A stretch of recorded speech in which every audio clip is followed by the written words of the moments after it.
नमस्कार। श्रीमती मोहरी देवी तापड़िया कन्या महाविद्यालय जसवंतगढ़ के इस यूट्यूब चैनल पर मैं प्रवक्ता हनुमानमल शर्मा आप सभी का हार्दिक स्वागत और अभिनंदन करता हूं। प्यारे विद्यार्थियों, बीए तृतीय वर्ष में हिंदी साहित्य विषय के अंतर्गत आधुनिक काव्य जो आपका प्रथम प्रश्न पत्र है प्यारे विद्यार्थियों, उसमें हम कवि रामदासी दिनकर जी की रचना कुरुक्षेत्र प्रबंध काव्य का षष्ठ सर्ग पढ़ रहे हैं। तो प्यारे विद्यार्थियों, चलिए इनके आगे के पदों की व्याख्या हम करते हैं। आज का जो पद बहुत महत्वपूर्ण है, ये जो पद है काफ़ी बार परीक्षा में प्यारे विद्यार्थियों पूछा जाता है, अत्यंत महत्वपूर्ण है ये। ठीक है, ये 19वां पद है। चलिए आज हम इनकी व्याख्या करते हैं। कि सावधान मनुष्य यदि विज्ञान है तलवार, कि सावधान मनुष्य यदि विज्ञान है तलवार, तो इसे दे फेंक तज कर मोह स्मृति के पार।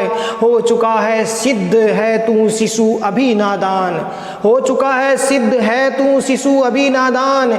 फूल कांटों की तुझे कुछ भी नहीं पहचान, कि फूल कांटों की तुझे कुछ भी नहीं पहचान। खेल सकता तू नहीं ले हाथ में तलवार, काट लेगा अंग तीखी है बड़ी ये धार, काट लेगा अंग तीखी है बड़ी ये धार। तो प्यारे विद्यार्थियों, इस पद में रामदासी दिनकर जी ने जो है प्रसंग में आप क्या लिखेंगे? प्रस्तुत पद्यांश कवि रामदासी दिनकर जी द्वारा रचित कुरुक्षेत्र प्रबंध काव्य के षष्ठ सर्ग से अवतरित है। और इस पद में रामदासी दिनकर जी ने आधुनिक मानव के द्वारा जो नए नए संहारक जो अस्त्र हैं, नए नए जो संहारक आविष्कार है, उसके प्रति सचेत और सावधान करने की जो बात है वो कही गई है। सचेत और सावधान करने का अभिव्यंजना इसमें की गई है। तो देखिए प्यारे विद्यार्थियों, इसमें कुछ महत्वपूर्ण जो कठिन शब्दार्थ जो कठिन है थोड़े से देख लीजिए। तज का अर्थ होता है छोड़ करके, त्याग करके, त्याग कर, छोड़कर। मोह को स्मृति माने याद, यादों के पार, यादों के पार का मतलब है भूल जाओ। ठीक है, इसे दे फेंक दो। हो चुका सिद्ध कि तू अभी नादान, ना समझ,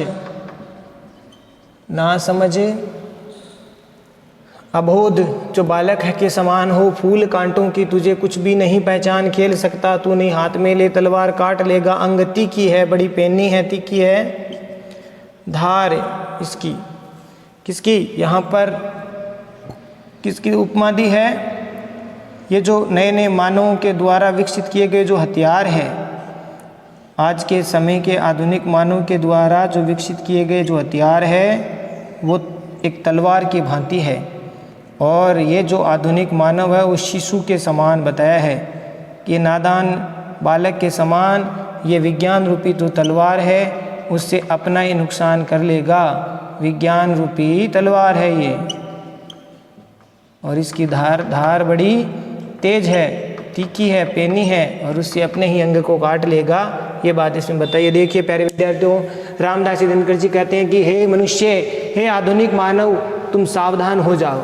सावधान मनुष्य, कि हे आधुनिक मानव, अभिनव मानव, हे वैज्ञानिक सोच वाले, हे वैज्ञानिक आविष्कार करने वाले आधुनिक मानव, तुम सावधान हो जाओ। हे मनुष्य, तुम सावधान हो जाओ। यदि विज्ञान है तलवार, अगर तुम ये जो वैज्ञानिक आविष्कारों के द्वारा तरह तरह के जो आधुनिक उपकरण, आधुनिक जो अस्त्र शस्त्र तू बना रहा है, तो ये आधुनिक अस्त्र शस्त्र रूपी जो विज्ञान के जो तलवार है, तो इसे दे फेंक तज कर मोह स्मृति के पार। तो इसको अपनी इस मोह को त्याग करके, इस उपकरण को, इन आविष्कारों को बनाने का ये जो तुम्हारे भीतर जो मोह जागृत है, तो इस विज्ञान रूपी तलवार को बिना किसी मोह को, अर्थात मोह को छोड़ करके इसको तू अभी फेंक दे, अर्थात इसका त्याग कर दे। क्यों? और स्मृति के पार, और इसको पूरी तरह से तू अपनी स्मृति के पार कर दे, अर्थात इस बात को, इन आविष्कारों को तुम अपनी स्मृति के पार पहुंचा दे, अर्थात पूरी तरह से इनको भूल जा, क्योंकि ये तुम्हारे हित में नहीं है, ये पूरे मानव समाज के लिए ही अहितकारी है। इसीलिए ये विज्ञान रूपी तलवार को तू इसी क्षण छोड़ दे। ये बात है वो सावधान कर रहे हैं रामदासी दिनकर जी कि इस प्रकार से लगातार तू नए नए घातक हथियार है वो बना रहा है, और इन घातक हथियारों का जो आविष्कार करने से ये विज्ञान अगर तलवार है, ये वैज्ञानिक आविष्कार यदि मानवता के लिए विनाशक है, यानी ये तलवार क्या हो गई? यहाँ पर तीखी धार है, और तलवार जो है मानवता की क्या कर रहा है? मानवता के लिए विनाशक है, ये विनाश करने वाली है। इसीलिए इस तलवार को तू जो मानवता का हानि करेगी, मानवता की उस विनाश तलवार को तू अभी का अभी छोड़ दे बिना किसी मोह के, ठीक है। इसे मोह छोड़ दो, इसमें जरा भी इसको लगाव मत रखो, इन्हें त्याग दो और ऐसी घातक विज्ञान रूपी तलवार को एकदम से तुम स्मृति के पार पहुंचा दो, अर्थात बिल्कुल ही भूल जाओ, क्योंकि इससे तुम्हारा कोई हित नहीं होने वाला। हो चुका है सिद्ध है तू शिशु अभी नादान, तुम्हारे इन घातक वैज्ञानिक आविष्कारों से सिद्ध हो चुका है। रामदास जी दिनकर जी कहते हैं कि हे मानव, हे आधुनिक मानव, तुम्हारे इन घातक हथियारों के आविष्कारों से ये सिद्ध हो चुका है कि तू अभी शिशु अभी नादान, तू नादान अबोध शिशु के समान है, नासमझ शिशु के समान है। जिस प्रकार से शिशु को किसी भी बात का खतरे का उसको पता नहीं रहता, उसी प्रकार से वह अबोध बालक के समान तुम तरह तरह के नए नए जो घातक आविष्कार तुम कर रहे हो आयुधों के रूप में, वो सब तुम्हारे लिए नुकसानदायी हो सकते हैं और हो रहे हैं। ये भी बात बता रहे हैं कि फूल कांटों की तुझे कुछ भी नहीं पहचान है। आधुनिक मानव, तुम्हें फूल और कांटों की तुझे बिल्कुल भी पहचान नहीं है, तू नासमझ बालक के समान है, तुझे फूल और कांटों की पहचान नहीं है। तो फूल और कांटों का अर्थ क्या है प्यारे विद्यार्थियों? ये प्रतीक है। फूल का अर्थ यहाँ पर प्यारे विद्यार्थियों मानव सभ्यता के लिए या मानव समाज के लिए सुखकारी, फूल के समान सुखकारी, ठीक है। मानव समाज के लिए फूल के समान सुखकारी है। जो तुम्हारे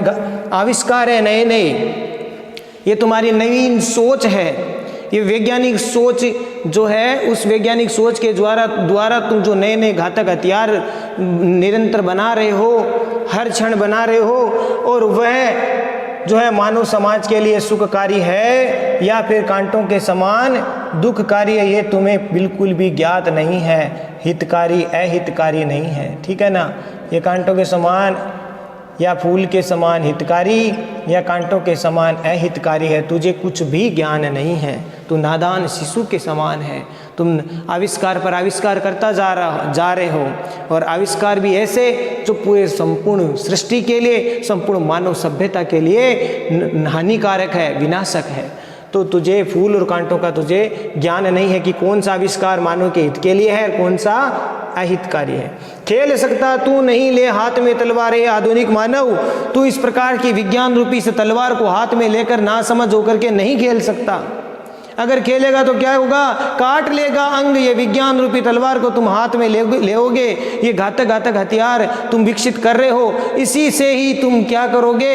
इसी विज्ञान रूपी तलवार से तुम अपने अंगों को काट लोगे, क्योंकि तुम नादान शिशु के समान हो। तो काट लेगा अंग, तीखी है बड़ी ये धार। ये विज्ञान रूपी तलवार बहुत तीखी और पेनी है, क्योंकि ये जो नए नए तुम आविष्कार कर रहे हैं आयुधों के रूप में, हथियारों के रूप में, परमाणु आणविक हथियार तुम विकसित कर रहे हो, और ये खतरनाक तलवार के समान है। जिस प्रकार से अबोध बालकों को तीखी चीज दे दी जाए, तीखी तलवार दे दी जाए, तो वह स्वयं के अंगों को ही काट लेगा, वो खतरा उसको बना ही रहेगा। इस प्रकार से यही है यहाँ पर वैज्ञानिक मानव को संबोधित करते हुए रामदास जी दिनकर जी कह रहे हैं कि हे मानव, तुम सावधान हो जाओ। तुम्हारे ये जो आविष्कृत जो नए नए उपकरण और आयुध है, वो तुम्हारे लिए, पूरी संपूर्ण मानव सृष्टि के लिए हानिकारक, अबोध शिशु के हाथ में तलवार देने के समान है, ठीक है प्यारे विद्यार्थियों, जो स्वयं के ही अंग काट लेगा। इस प्रकार से ये जो विज्ञान रूपी तलवार है बहुत ही तीखी है। इसलिए आज के मानव है वो प्यारे विद्यार्थियों वैज्ञानिक है। आज का जो मानव है बड़ा वैज्ञानिक अपने आप को समझ रहा है, वैज्ञानिक है, वैज्ञानिक होकर के जो है हथियारों की होड़ कर रहा है, और हथियारों की होड़ में वह निरंतर ऐसे ऐसे हथियार, घातक हथियार बनाता जा रहा है, और उसको ये मालूम नहीं कि हथियार मानव की रक्षा के लिए नहीं होंगे, ये मानव के विनाश रूप में आगे प्रयोग किए जाएंगे, जिससे संपूर्ण मानव जाति है वो खतरे में पड़ जाएगी। इस प्रकार से यहाँ पर रामदास दिनकर जी है वो मनुष्य को सावधान कर रहे हैं, आधुनिक मानव को सावधान कर रहे हैं। इस कारण से आधुनिक विज्ञानवादी मानव एकदम एक तरह से अज्ञानी और नादान शिशु है, और वह उस तलवार से खेल रहा है जिससे वह अपने ही अंग काट लेगा। विशेष वाले पॉइंट में प्यारे विद्यार्थियों लिख लेना, आधुनिक काल में जो घातक हथियार आयुध कर रहे हैं, उस निर्माण से मानव का क्या होने वाला है। ये जो निरंतर जो नए नए आविष्कार वो कर रहा है, उससे मानव समाज का और स्वयं मानव का और मानव समाज का अहित ही होगा। ये बात इसमें बताने की कोशिश की है, क्योंकि ये जो परमाणु बम इत्यादि वो आविष्कार कर रहा है, उससे स्वयं का ही नुकसान होगा, पूरी मानव जाति का नुकसान होगा। फूल और कांटों की पहचान न होना, एक नई प्रतीक रूप में दिए हैं, फूल और कांटों की पहचान नहीं है तुझे, ठीक है, या नादान शिशु के समान, इस प्रकार का जो भावों की अभिव्यंजना करके जो इस पद को और अधिक सशक्त बनाया गया है, ये नए प्रतीक दिए हैं, नादान शिशु के समान और फूल कांटों की पहचान नहीं होने के, इस प्रकार की प्रतीक दे करके इस भावों को सशक्त बनाया गया है, इस पद को सशक्त बनाने की कोशिश अभिव्यंजना की है। अनुप्रास रूपक दृष्टांत अलंकार का प्रयोग किया गया। प्यारे विद्यार्थियों, अनुप्रास है, रूपक है और दृष्टांत है और काव्यलिंग अलंकार का प्रयोग किया गया है, ठीक है। तो प्यारे विद्यार्थियों, आशा करता हूँ ये पद समझ में आ गया होगा। तत्सम तद्भव शब्दावली से युक्त रचना है और तुकांत ज्ञेयता छंद की अति गति उचित है, भावाभिव्यक्ति है वो प्रतीक योजना बड़ी प्रशंसनीय है, प्रतीक योजना भावों के अनुसार है, नई प्रतीक योजना दी गई है। तो प्यारे विद्यार्थियों, आशा करता हूँ ये पद समझ में आ गया होगा और ये परीक्षा में बहुत बार पूछा जाता है, ये बात विशेष तौर से आप ध्यान कर लेना, इस पद को जरूर पढ़ना है आपको ठीक प्रकार से, ठीक है, ये बहुत महत्वपूर्ण है। चलिए अगला पद देखते हैं। रसवंती भूखे मनुज का श्रेय, ये नहीं विज्ञान कटु आग्नेय, श्रेय उसका प्राण में बहती प्रण की वायु, मानवों के हेतु अर्पित मानवों की आयु, श्रेय उसका आंसुओं की धार, श्रेय उसका भग्न वीणा की अधीर पुकार, दिव्य भावों के जगत में जागरण का गान, मानवों का श्रेय आत्मा का किरण अभियान, यज्ञ अर्पण आत्म सुख का त्याग, श्रेय मानव का तपस्या की दहकती आग, बुद्धि मंथन से विनिर्गत श्रेय वह नवनीत, जो करे नर के हृदय को स्निग्ध सौम्य पुनीत, जो करे नर के हृदय को स्निग्ध सौम्य पुनीत। प्यारे विद्यार्थियों, इस पद में रामदास श्री दिनकर जी ने मानव समाज के कल्याण की कामना की है इस पद में, ठीक है। तो प्रस्तुत पद्यांश रामदास श्री दिनकर जी द्वारा रचित कुरुक्षेत्र प्रबंध काव्य के 6ठ सर्ग से अवतरित है और इसमें आधुनिक मानव को समझाते हुए साथ ही साथ आज के समाज में या पूरी सृष्टि में किस प्रकार से कल्याण, जो मानवता का जो कल्याण है वो किस प्रकार से हो सकता है, ये बात बताने की कोशिश की गई है। आधुनिक वैज्ञानिक युग में मानव जाति के कल्याण की कामना की है, साथ ही साथ स्नेह है, प्रेम है, शांति है, सहयोग का जो प्रसार करने का संदेश इसमें दिया गया है कि मानव में शांति तभी होगी जब परस्पर प्रेम भावना होगी, स्नेह भावना होगी, शांति होगी, तभी उसका संदेश वो दिया है। तो रामदास जी दिनकर जी कहते हैं, देखिए थोड़े शब्दार्थ देख लेते हैं। रसवंती मैंने रस से भरी, भू मैंने भूमि, ये शब्द पहले भी आया था, मनुज मैंने मानव है ही है, श्रेय का अर्थ कल्याण, ये भी बार बार आ रहा है। ये नहीं विज्ञान कटु मैंने कड़वा कठोर, आग्नेय अस्त्र के समान, अग्नि अस्त्र के समान, अस्त्र के समान, जलाने वाला, ठीक है। ये हो गया। श्रेय कल्याण है उसका, प्राण में बहती मैंने प्रवाहित होती हुई, ठीक है। प्रणय मैंने प्रेम, और प्राण का अर्थ यहाँ पर हृदय से है, हृदय में प्रेम की वायु, प्रेम रूपी वायु, रूपक अलंकार है यहाँ पर, प्रेम रूपी वायु। मानवों के हेतु, मानवों की भलाई, हित के लिए, हेतु का अर्थ यहाँ पर हित से है, भलाई के लिए है। एक मानव दूसरे मानव की क्या करे, भलाई करे, अर्पित करे, समर्पित करे मानवों की आयु, ठीक है, समर्पित करे, भेंट करे मानव अपनी आयु को, अपने प्राणों को। श्रेय उसका आंसुओं की धार, और उसका श्रेय आंसुओं की धार का अर्थ यहाँ पर हम किससे ले लेंगे, संवेदना से, ठीक है, संवेदना से कह समदुख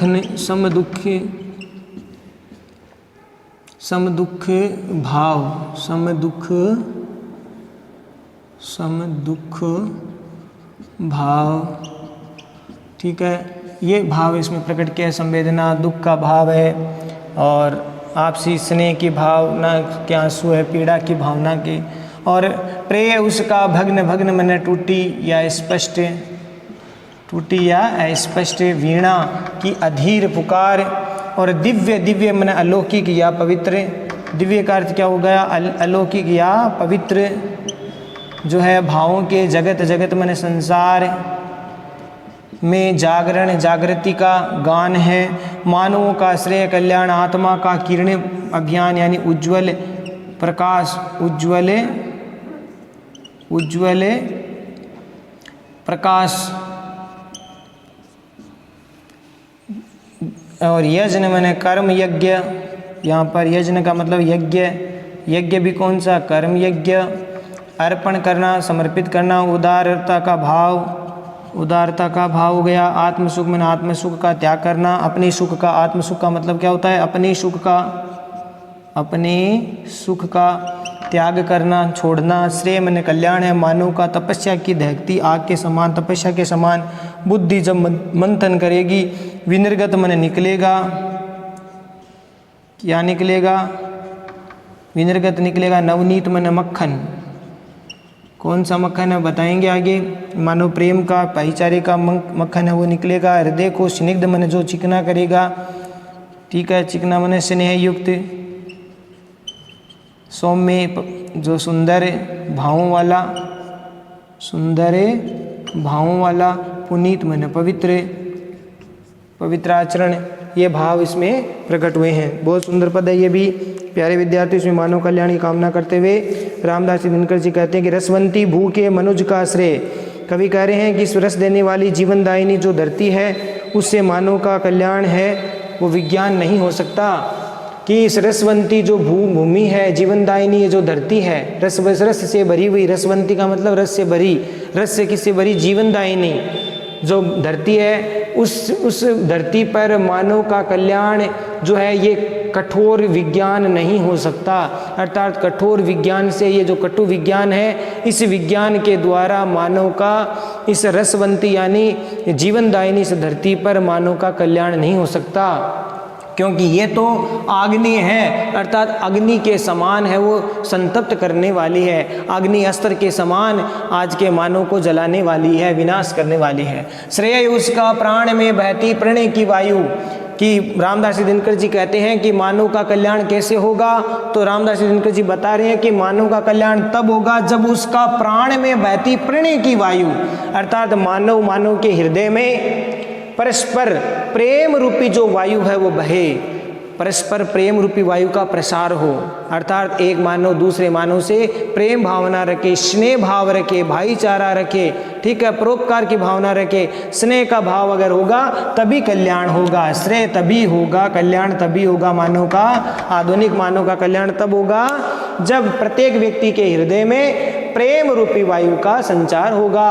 और मानवों के हेतु अर्पित मानवों की आयु जब आधुनिक मानव, एक मानव दूसरे मानव के हित के लिए अपनी आयु, अपने प्राणों को अर्पण करेगा, जब एक मानव, आधुनिक मानव जब अपने स्वार्थ को छोड़ करके इस प्रकार के कुत्सित जो भावों को छोड़ करके, बुराइयों को छोड़ करके, ये ईर्ष्या, द्वेष, हिंसा, युद्ध की जो भावना है इसको छोड़ करके जब व्यक्ति, आज का जो आधुनिक मानव है, एक मानव दूसरे मानव के लिए अपनी आयु, अपने प्राणों को जब अर्पण करेगा तब होगा उसका श्रेय, उसका कल्याण तभी होगा। ये बात बताइए रामदास जी दिनकर जी ने। तो प्यारे विद्यार्थियों अगला पद देखिए, अगली लाइन देखिए कि श्रेय उसका आंसुओं की धार है। और किससे कल्याण होगा? रामदास जी दिनकर जी कहते हैं और उस मानव का कल्याण, आज के आधुनिक मानव का, अभिनव मानव का कल्याण तभी होगा जब उसके हृदय, उसकी आंखों में कैसी आंसुओं की धारा होगी? जब उसके आंखों में आंसुओं की धारा होगी। अर्थात एक मानव दूसरे मानव को पीड़ित देख करके स्वयं दुख से वो भी व्याकुल हो जाएगा, यानी स्वयं आत्मा संवेदना का भाव होगा, सम दुख का भाव होगा। दूसरा अगर दुखी है तो दूसरों के दुख से वह दुखी होगा, दूसरों के सुख से सुखी होगा। अगर ऐसा भावना उसके भीतर आएगी तभी उसका कल्याण होगा, ठीक है। यहाँ पर केवल स्वार्थी भाव से कभी मानव का कल्याण नहीं होगा। जब तक परस्पर मानव में संवेदना, करुणा और सम दुख की अनुभूति का जो अश्रुधारा अगर बहेगी उसकी आंखों में, यानी एक व्यक्ति पीड़ित है, कष्ट प्राप्त कर रहा है, पा रहा है, उस व्यक्ति को देख करके अगर हमारे भीतर, हमारे इस आधुनिक मानव के भीतर अगर आंसू नहीं आएंगे तब तक वो विज्ञान कोई काम का नहीं है, वो कल्याणकारी नहीं है। हमें कल्याण तभी होगा जब हम परस्पर मानवों के कष्टों को समझेंगे, उन कष्टों को समझते हुए आत्म संवेदना प्रकट करेंगे। इस प्रकार का भाव अगर होगा तभी हमारा कल्याण होगा। ऐसी आंसुओं की धारा हमारी आंखों में होनी चाहिए। चाहिए, तभी मानव का कल्याण होगा। श्रेय उसका भग्न वीणा की अधीर पुकार, और कल्याण उसका तब होगा जैसे टूटी हुई वीणा की अधीर पुकार से उसका कल्याण होगा, अर्थात अस्पष्ट वीणा की धारा से, अस्पष्ट वीणा की उसकी अधीर पुकार से, उसके अधीर ध्वनि स्वर से उसका श्रेय होगा। क्या उसका दिव्य भावों के जगत से जागरण का ज्ञान, क्या उसके अलौकिक और पवित्र जो भाव है उससे इस संसार में जागृति का गान है, उससे उसका श्रेय होगा। यानी दिव्य अलौकिक भाव उसके भीतर आएंगे, ऐसे दिव्य अलौकिक पवित्र भाव उसके भीतर आएंगे, जिससे उसमें उसका हृदय क्या होगा, उस संसार का हृदय जागृत होगा, उसमें संसार में हृदय में जागरण का गान है वो गूंजेगा, तभी उसका कल्याण होगा। और मानवों का श्रेय आत्मा का किरण अभियान, और मानवों का यानी आज के आधुनिक मानव का, इस संपूर्ण सृष्टि के मानव का कल्याण तब होगा जब आत्मा का किरण अभियान, अर्थात जब हमारी आत्मा में किरण के समान भावों का प्रकाश है वो प्रकाशित होगा। किरण के समान अर्थात आत्मा जो है, आत्मा का किरण का मतलब आत्मा हमारी प्रकाशित होगी, उज्जवल किरणों से एक तरह से अभियान के रूप में हमारी आत्मा प्रकाशित होगी। कहने का तात्पर्य है कि मनुष्य की आत्मा मानव के हित की कामना करते हुए प्रकाशित होगी। जब ऐसा भाव अगर आएगा तभी उसका क्या होगा, मानव का कल्याण होगा। तो आत्मा में किरण का अभियान यानी उज्जवल प्रकाश, आत्मा प्रकाशित होगी। किस भाव से? परस्पर स्नेह, परोपकार, एक दूसरे के प्रति प्रेम भावना, ये इस भाव की किरण, इस भाव की प्रकाश अगर भीतर आएगा तभी मानव का श्रेय होगा। बहुत सुंदर कल्पना की है रामदास दिनकर जी ने, बहुत अच्छी बात बताई है। यज्ञ अर्पण आत्म सुख का त्याग, और कब कल्याण होगा? जब व्यक्ति, आधुनिक मानव आज का, अपने कर्म यज्ञ में उदारता के भाव से अर्पण करेगा, अपने एक दूसरे के प्रति अपना कर्म यज्ञ बहुत अच्छी प्रकार से रखेगा, यानी काम ऐसे करेगा, कर्म ऐसे करेगा जो मानव के, एक मानव अगर कर्म करेगा तो दूसरे मानव के बारे में सोच करके कर्म करे। अर्थात कहने का तात्पर्य यह है कि ऐसे अच्छे कर्म करे जिससे मानव का हित हो, भला हो। ऐसे कर्म यज्ञ, ऐसी उदारता का भाव और आत्म सुख यानी अपने सुख का वो त्याग जब करेगा तब होगा श्रेय, कल्याण होगा। श्रेय मानव का तपस्या की दहकती आग। तो इस प्रकार से वह कर्म यज्ञ, उदारता का भाव और अपने सुखों का, आत्म सुख का त्याग करके जब मानव है वो तपस्या की भांति वो दहकती हुई आग में जलेगा तभी उसका कल्याण होगा।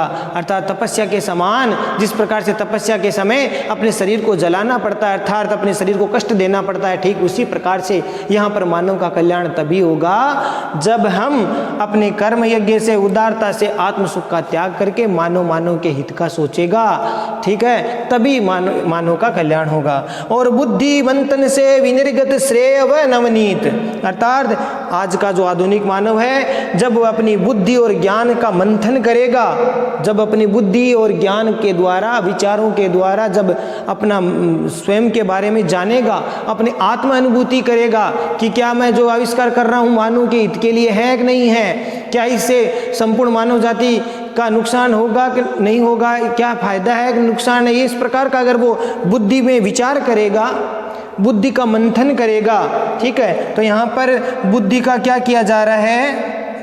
मंथन, बिलोना है, ठीक है। यहाँ पर क्या किया जा रहा है? मंथन किया जा रहा है बुद्धि का। जब बुद्धि का मंथन करेगा तो विनिर्गत श्रेय व नवनीत, तब वो है कल्याण, मानव के हित के लिए, मानव के कल्याण के लिए वो मक्खन निकलेगा।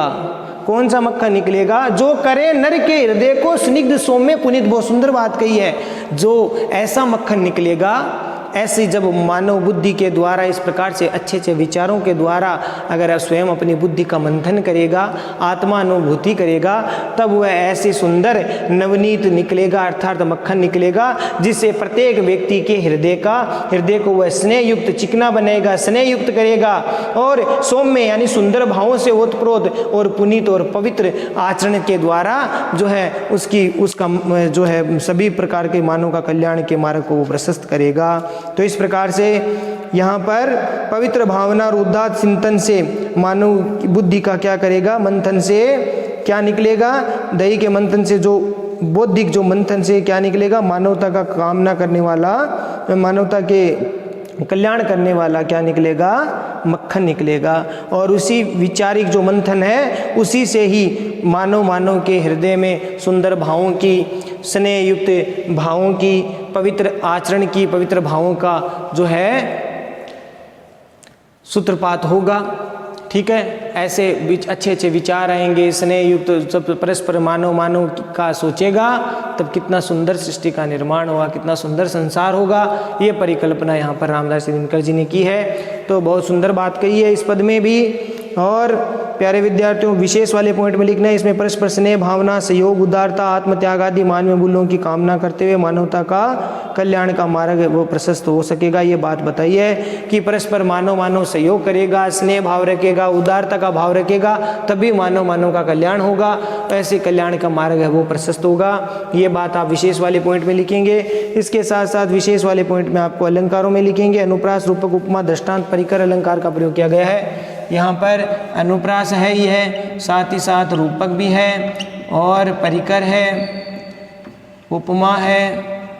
ठीक है, तो अनुप्रास, रूपक, परिकर और दृष्टांत अलंकार का भी प्रयोग इसमें किया गया है। दृष्टांत दिया है, एक बिंब प्रतिबिंब का भाव इसमें आया है, तो दृष्टांत अलंकार का प्रयोग भी किया गया। और साथ ही साथ यहाँ पर कवि की एक मानवतावादी दृष्टिकोण, कवि का एक मानवतावादी विचार भी गोचर होता है। कवि का मानवतावादी दृष्टिकोण है वो प्रकट हो रहा है। तो आशा करता हूँ प्यारे विद्यार्थियों, ये दोनों पद आपको समझ में आ गए होंगे और ये विशेष याद कर लेना प्यारे विद्यार्थियों इस पद को।